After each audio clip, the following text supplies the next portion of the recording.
The Army Air Forces has announced that a flying disc has been found and is now in the possession of the Army. Army officers say the missile, found sometime last week, has been inspected at Roswell, New Mexico, and sent to Wright Field, Ohio, for further inspection. Russia has demanded UN action to get all foreign military personnel out of Greece. Southern soft coal operators have not yet reached agreement with John L. Lewis, but the rest of the soft coal industry has resumed production. The House of Representatives has passed the tax reduction bill by more than the two-thirds which would be required to override a veto. Headline Edition will bring you special reports and interviews in a moment.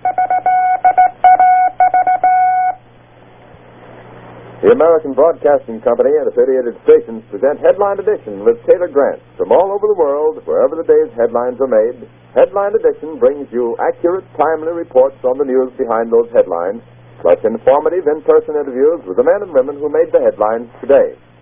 Today's edition presents a roundup of the latest developments in the finding of a flying disc, an eyewitness report of today's significant action in the UN Security Council. Ohio Congressman Thomas A. Jenkins commenting on today's House action on tax legislation. A special report on the status of soft coal negotiations. And the details of today's All-Star baseball game reported from Chicago. Stay in step with history in the making. Stay tuned to Headline Edition. And now, here's Taylor Grant.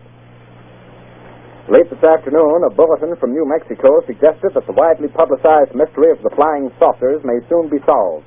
Army Air Force officers reported that one of the strange discs had been found and inspected sometime last week. Our correspondents in Los Angeles and Chicago have been in contact with Army officials endeavoring to obtain all possible late information. Joe Wilson reports to us now from Chicago.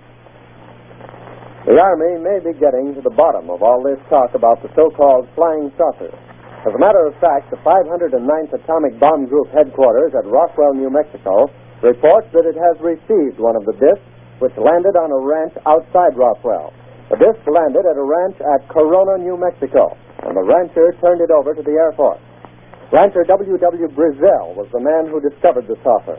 Colonel William Blanchard of the Roswell Air Base refuses to give details of what the flying disc looks like. In Fort Worth, Texas, where the object was first sent, Brigadier General Roger Ramey says that it is being shipped by air to the AAF Research Center at Wright Field, Ohio. A few moments ago, I talked to officials at Wright Field, and they declared that they expect the so-called flying saucer to be delivered there, but that it hasn't arrived as yet. In the meantime, General Ramey describes the object as being of flimsy construction, almost like a box kite. He says that it was so battered that he was unable to determine whether it had a disc form, and he does not indicate its size. Ramey says that so far as can be determined, no one saw the object in the air, and he describes it as being made of some sort of tinfoil. Other Army officials say that further information indicates that the object had a diameter of about 20 to 25 feet, and that nothing in the apparent construction indicated any capacity for speed